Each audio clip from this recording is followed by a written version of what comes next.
Toys R Us, Hertz, Brookstone, Friendly's, Payless, all companies that have gone bankrupt, and they were all owned by private equity groups. Today, we look at the good and bad side of private equity. Are they too big to fail?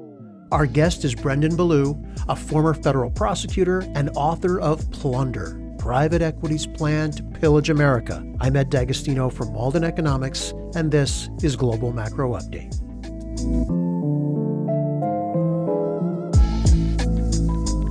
Brendan, it's great to see you. Thank you for taking some time to join me. I was explaining to you before we started rolling, when I read this book, it was a love-hate relationship because I'm a capitalist at heart. But you point out some things that I've seen firsthand that I want to get into when it comes to private equity. But first, I want to make sure we don't lose anyone right off the bat. Could you just explain in layman's terms what private equity is? Of course. And it's a great question, and I'm so glad you're asking it because I think a lot of folks are afraid to ask it. And it was a question that I didn't know the answer to until I started this project. So very briefly, private equity firms use a little bit of their own money, some borrowed money, and some investor money to buy up companies. They then try to make financial or operational changes to those businesses with the goal of flipping them for a profit a few years later. So at core, it's a very simple business model, but for reasons that I'm sure we'll get into, it can often have very complex outcomes. I used to be in mergers and acquisitions going back 20, 30 years ago, right? And some of my clients were private equity groups, and they would buy a company that was typically owned by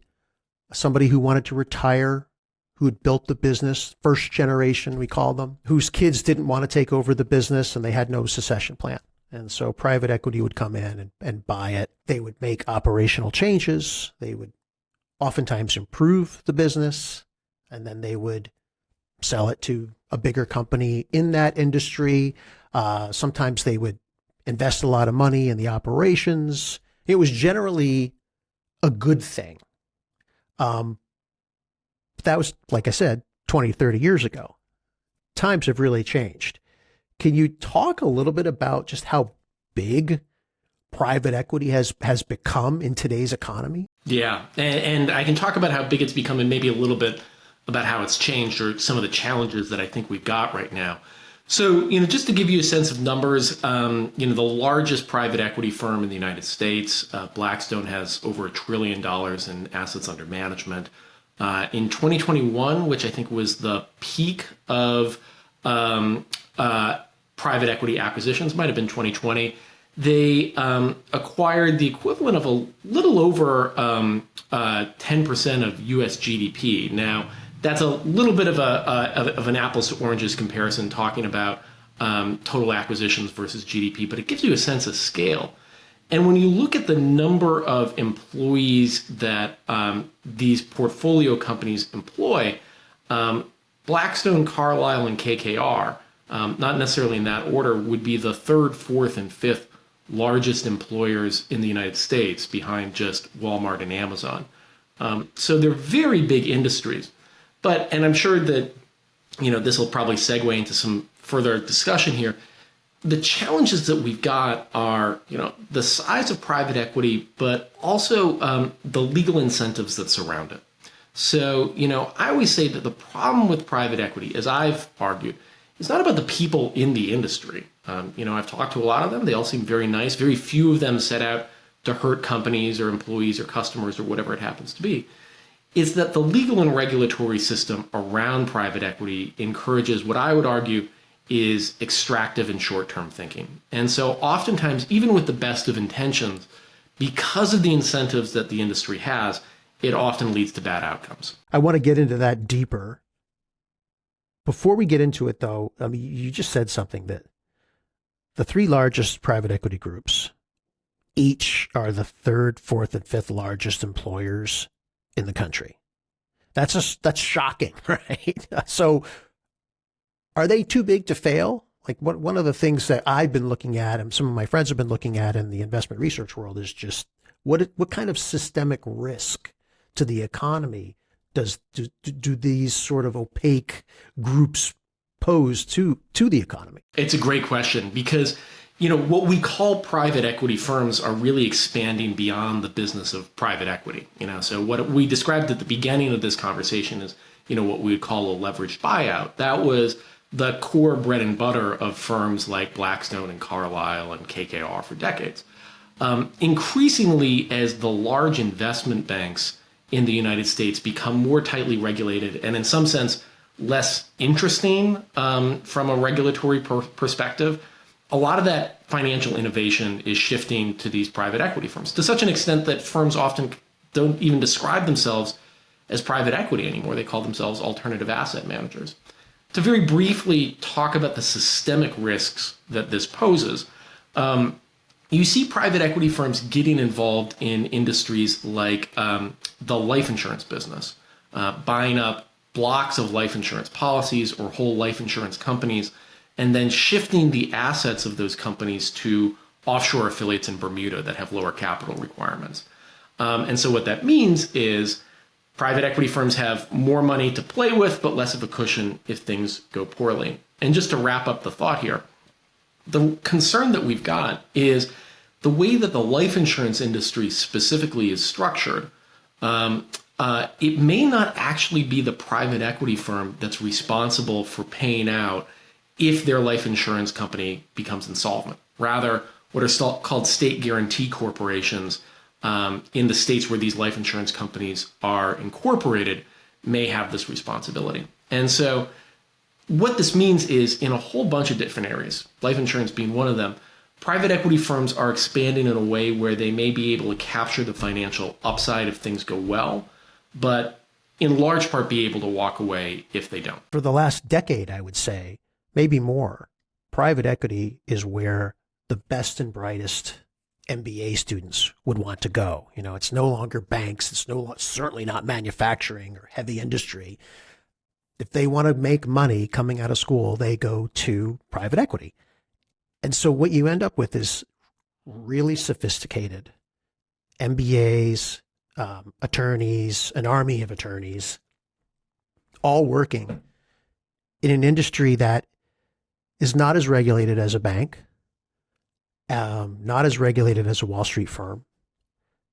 So they have a lot of flexibility, and they're turning more what we talked about earlier, right? The leveraged buyout.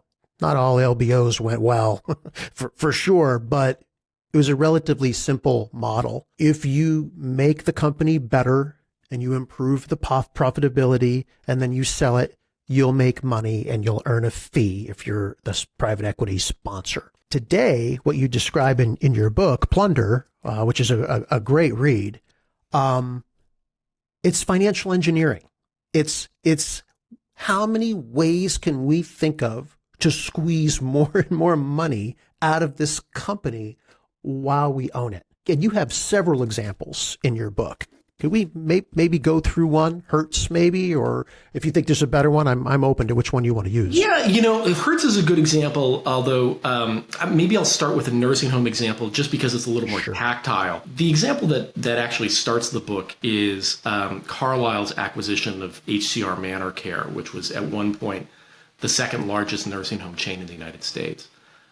Carlyle executed a number of sort of financial engineering tactics that are very standard in the industry, but that hurt Manor Care in the long term.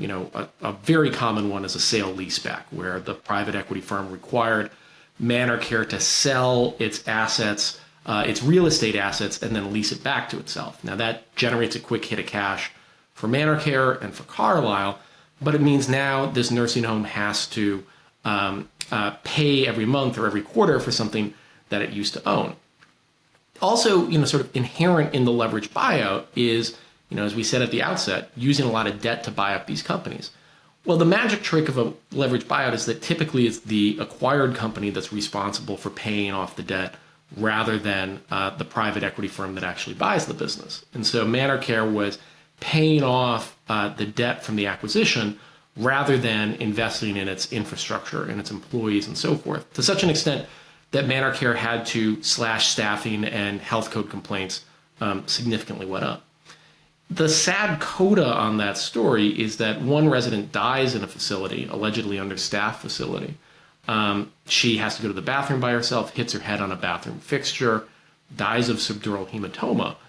But when the family sues Carlyle for wrongful death, Carlyle is able to get the case against it dismissed by saying it is not the technical owner of the nursing home chain. Rather, it's merely an advisor to a series of funds that do. And that was a level of complexity that I think confused the plaintiff side attorney and probably was beyond the understanding of the judge, just because it's an issue that they hadn't encountered before.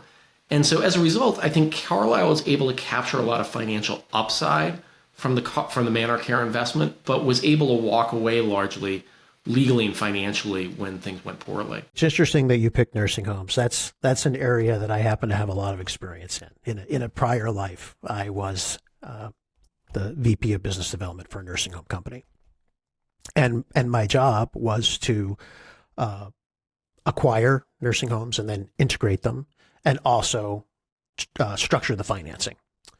And early in my career at that firm, I had to arrange for a sale leaseback, and I didn't have the full picture yet of the industry. I was experienced in mergers and acquisitions, but not in healthcare.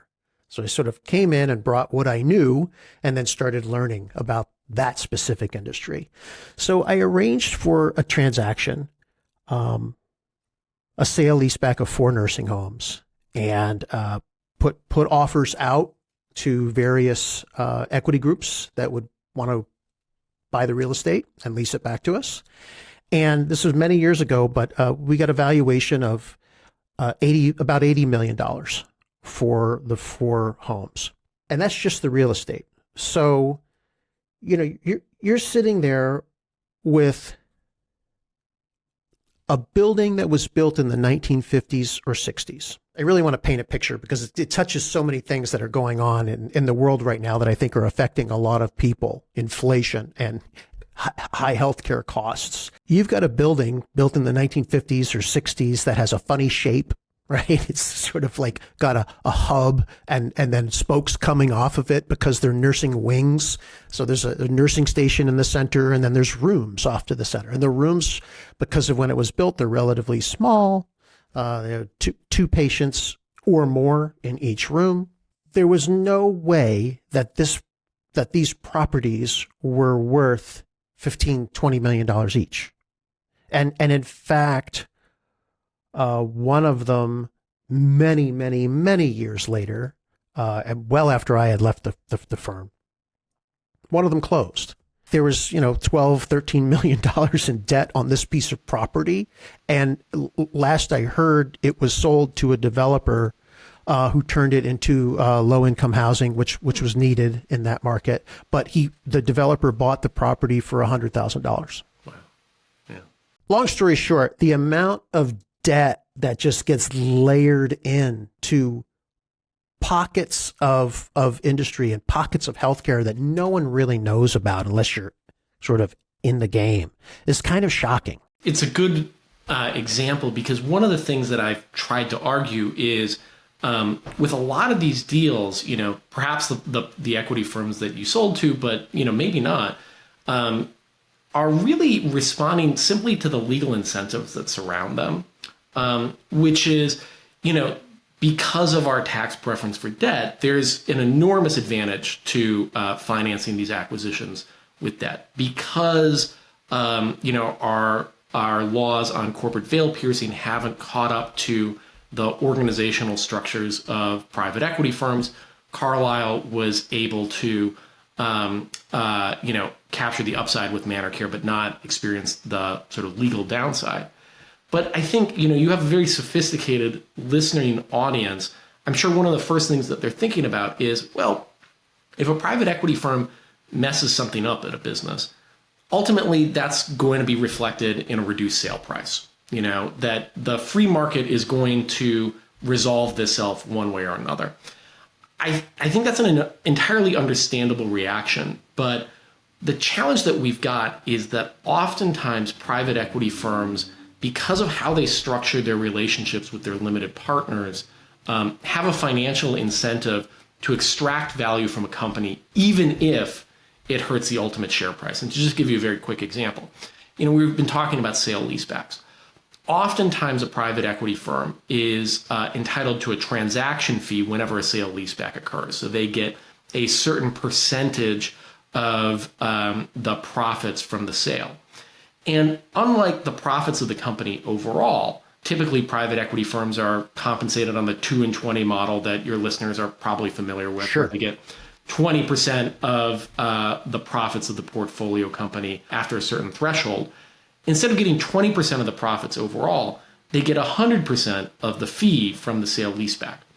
And so what that means is oftentimes there are incentives for a private equity firm to take sort of extractive measures simply because they're going to get a larger piece of the cut than if they work in sort of the interest of the long-term profitability of the business. The other sort of financial engineering vehicle that you talked about was the dividend recap. I'd never heard of a dividend recap. Yes. So a dividend recap or dividend recapitalization is the idea of paying your investors a dividend, a chunk of the profits or the revenue from the business, but not from the actual income, but rather by borrowing in the name of the business. So what'll happen is you will have a healthcare company, I believe I'm remembering Apria Healthcare did this, where they borrow tens of millions, if not hundreds of millions of dollars to pay a dividend to the private equity owners of the business and its co-investors, which is great for the private equity firm because it's gotten this quick hit of cash. And there's very little downside at some level because if Apria Healthcare or any other business that does the dividend recap goes bankrupt, it's the portfolio company that's responsible for paying back the debt, not the private equity firm. So I always analogize it. It's a little bit like getting to use somebody else's credit card. If they get into a situation where the business fails, it's just not optimal, but there are times when it just makes sense for the private equity group to say, we're going to walk away now. We don't want to put any more money in, and we've sucked all the money out that we can. And now this company is loaded with debt. It's time to leave. Some of the sad stories, you document some of them where the pensions aren't funded. I can give you a quick example of that. So, bankruptcy is a part of American business. That's actually a feature, not a bug of how our system works, that we have the ability for businesses to fail. The challenge that we've got is sometimes private equity firms are incentivized to push companies towards failure. So the example that I tend to turn to is Friendly's, which is the diner chain in the Northeast. Iconic diner chain gets bought up by Sun Capital in 2007. Sun Capital pushes Friendly's into bankruptcy. But the reason that it does it is because Sun Capital wasn't just Friendly's owner, it was also Friendly's largest lender. And what that means is, to oversimplify things, bankruptcy is a little bit like an hourglass where you have the investors at the top, the lenders at the bottom. And over the course of the bankruptcy, their roles shift. The lenders tend to take an ownership control over the business. Well, by being the owner and the lender, Sun Capital was able to sell Friendly's from itself to itself. And the reason that you would do that is through the process of bankruptcy, Friendly's offloaded its pension obligations to its employees, to its retirees, to what's called the Pension Benefit Guaranty Corporation, which is a sort of quasi-government guarantor of distressed pension plans. And so the ultimate result was that this private equity firm was able to continue to own the diner chain, but it was able to do so free and clear of the pension obligations. Those obligations didn't go away. They were just essentially the costs were absorbed by other more responsible pension funds and companies. Were the costs shifted to taxpayers? Indirectly. So the PBGC, which I just mentioned, has, I believe, a taxpayer backstop if the pension fund contributors can't contribute. But, this wasn't an isolated tactic. Sun Capital did the same thing with Marsh Supermarkets. And in that case, there were a series of pension funds, one for executives, I believe one for people that worked in the supermarket, sort of in the retail level, and then the sort of warehouse workers. Well, through the course of Sun Capital's ownership, the pension fund for the executives remained fully funded, but I believe the other two pension funds were offloaded to the PBGC. And in that case, there wasn't enough money to cover all of the benefits. And so I believe some of the warehouse workers actually had their pensions cut significantly simply because there wasn't enough money to go around. Hey, thanks for joining my conversation with Brendan Ballou. While you're here, be sure to subscribe to the channel. And right after you finish watching this interview, I want you to head over to shortprivateequity.com, where you can follow the private equity story in real time. My friend Jared Dillian runs this website, and it is the #1 place to learn more about the risks building up in our economy due to private equity. The URL again is shortprivateequity.com. Now back to the interview. Going back to the nursing home industry, the one point that I failed to mention, but I just want to go back to it for a second. When you do a sale leaseback on a nursing home facility, you have first of all, you have at least 2, if not 3 companies that own pieces of that nursing home, which gets into the whole jigsaw puzzle of like the legal side of who owns this thing. And the liability is very much siloed, so you can't get in or get out. But the way the Medicaid system worked, and again, I'm going back 20, 25 years, so it may have changed, but Medicaid had to reimburse the nursing homes on a per patient day basis. And that reimbursement was tied to the cost in large part was tied to the cost of providing healthcare services and room and board and care for a resident who was in the Medicaid program, which at the time could have been 60-70% of all the people in the nursing home, right? Well, when you layer on $15,000 or $20,000 worth of expense, and you now cause the rent of the facility to go through the roof, that becomes a reimbursable expense. So now you can say, hey, Mr. State Medicaid manager, our expenses have gone up by 50%. You need to increase the amount that you pay us to cover that. That's a great point. And it's something that sort of surprised me when I was doing my research is the level of interest that private equity firms often have in businesses that are financed in large part by the government. And I think it's for exactly the reason that you are sort of suggesting, which is these are funds that are extremely reliable, extremely dependable. And so it's a steady cash flow that you can use to pay off the debt of the leveraged buyout. I'll also say that, I think that there are times where, and this isn't unique to private equity, but I think the private equity industry has been uniquely successful here, is in identifying industries that are liable to or to be influenced by sort of the political process or by lobbying. And so you see, for instance, private equity firms in the healthcare industry getting interested in at-home care, because this is an area that HHS recently changed the regulations on, has brought a whole bunch of money to private equity-owned portfolio companies. And it's one where, sort of significant lobbying can keep that money flowing, even though some of these regulations were introduced during the pandemic. Very briefly, I think you see similar things happening in the housing industry, where private equity firms got really interested in single-family rentals, which were typically much less regulated than multifamily apartments. I think in part because private equity firms were so successful at keeping those regulations from being extended to single-family homes. So it is interesting the extent to which I think private equity investments, for some firms, it's not just a calculation of just finances, but also a calculation of political sway. You're seeing private equity groups now really go deep into the economy at sort of the mom and pop level almost, right? I mean, plumbing firms they're buying plumbing companies, HVAC companies, dental practices. I heard about a deal recently for a roofing company. smoothie shops of like there's all kinds of weird. You would think of these as mom and pop businesses, but what they're doing is they're putting them all together, getting economies of scale, and you would think that that would lead to a reduction in cost, but it doesn't. At some level, this is the part of the private equity story that concerns me the most, just as an American.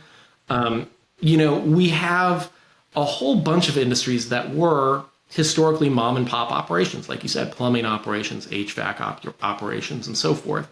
I think private equity firms have identified those industries as opportunities for what are called roll-ups, buying up many, if not all, of the businesses in a specific geography that do that work. Like you said, in theory, that offers, sort of opportunities for, efficiencies. You're able to buy from a single supplier, rely on the same IT infrastructure and so forth. But it also increases market power. And what that means is that private equity firms are often able to increase prices or lower quality care or lower pay in a way that they would not be able to if these businesses had dispersed ownership. I think the two things that I just note about that is, one, I don't think that this is malicious on the part of private equity firms. I think that they're just responding to the regulatory incentives that they have, which is it is very hard for antitrust enforcers to track these small sorts of roll-ups. It's a lot easier to challenge a merger of Facebook and WhatsApp than it is to challenge a merger of 50 HVAC operations, because it's much harder to track, much harder to do the economic analysis. At the same time, what really concerns me is that this is really going to change the nature of our economy and the nature of sort of wealth distribution in the United States, which is the nice thing about mom and pop shops is that mom and pop generally live in the community. And as these businesses get rolled up, it's not just that mom and pop are potentially going to be sidelined economically. It's that the income from these businesses is going to be funneled to, sort of larger and larger corporations that may or may not be based in the community. And I think that that is going to have a really profound effect on our economy in a way that I think regulators and observers are just starting to grapple with. Yeah, and our culture too. Yeah. I live in small town America, right? The local hardware store, the one that's left, sponsors the local basketball team or the little league team. It does concern me because my girlfriend is a veterinarian. I doubt that there's going to be mom and pop veterinary clinics in a decade if the current trend continues. The same with hardware, the same with OBGYNs, the same with plumbers and a whole bunch of different industries, unless we decide we want to go a different path economically. So what do you think the different path is? I mean, these guys have, and I should say, like, not all private equity is bad. There are great people in private equity who do good work, and not every deal fails, right? But there's no denying they have an army of lawyers, right? They know how to exploit loopholes, and you've pointed out a lot of that in this discussion and in your book, Plunder. What suggestions do you have for a country that maybe wants to take a look at this and say, maybe we need some restraints here? I think that there's very clear things that can be done that will make private equity behave much more responsibly. We were talking about the Carlisle Manor Care example. If we just clarified in our state corporation laws that the firm that makes a decision is going to be held financially responsible for the consequences of that decision, I think private equity firms will behave much more responsibly. On the idea of the sort of threat to mom and pop shops, you could normally say, well, we just got to start enforcing our antitrust laws better. But, like you said, there's a lot of lawyers on the other side, and the resources of the Department of Justice and FTC and state regulators are very limited. Ultimately, what I think is going to happen is that regulation, if there is going to be regulation, is going to happen at the state and local levels.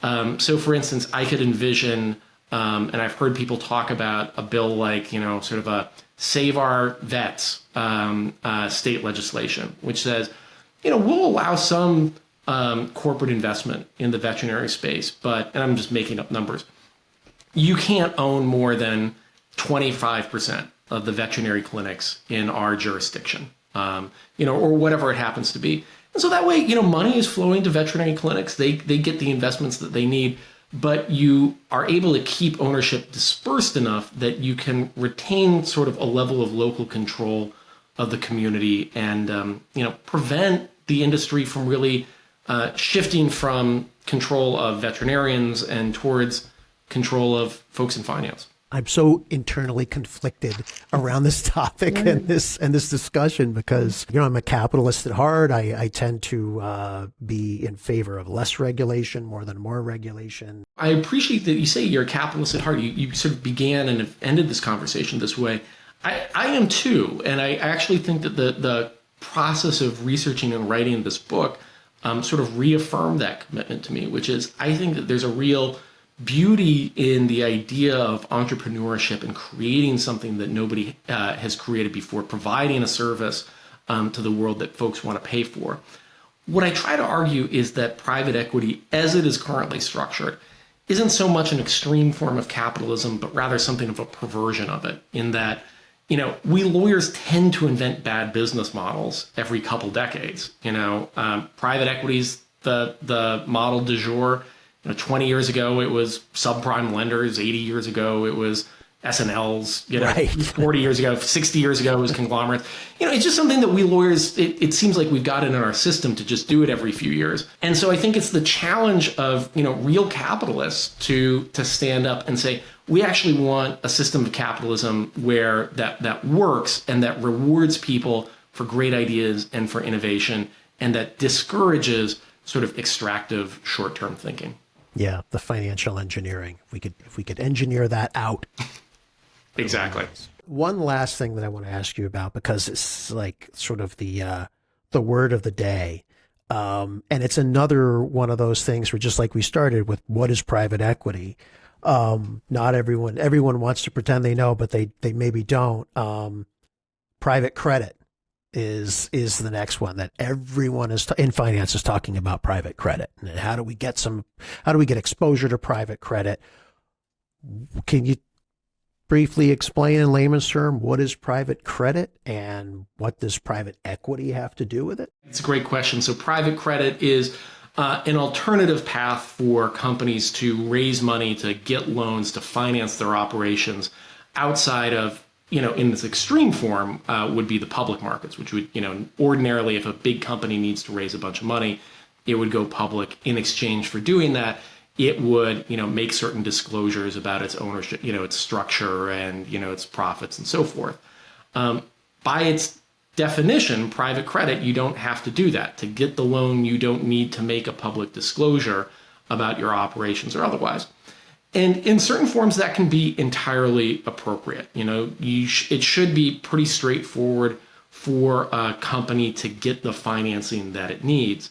The challenge that we've got is because of the opacity of the private credit market, I think we're seeing some of the same sort of less responsible behaviors that we saw in, for instance, the mortgage market 20 years ago, where private credit firms are, for instance, making loans using a less than reputable ratings agency to get a AAA rating and then syndicating the loan to, an investor that knows even less about the loan than the originator does. If you have that happen enough, you start to see the frothiness that, characterized markets like the housing market, a couple decades ago. So I think it's concerning. And I'll also say, to go back to something that you were talking about this idea of perhaps these firms being too big to fail. So many of the largest private equity businesses are now getting into the private credit business and, channeling their money that way in ways that I think regulators and observers and investors are only starting to understand, where a private equity firm may be an owner of a business. It may also be a private creditor to a business. And I think we need to think seriously about what sort of conflict of interest that creates and what sort of transparency we need that hopefully we can get before a crisis occurs rather than after. Do they lend money to each other, private equity groups? Yep. Oh, interesting. So it's just one big intertwined. Ugh. Yes, exactly. Brendan, your book, Plunder: Private Equity's Plan to Pillage America, it made me a little uncomfortable. It really made me think. I think you did great work here. I really appreciate your time. Thank you so much.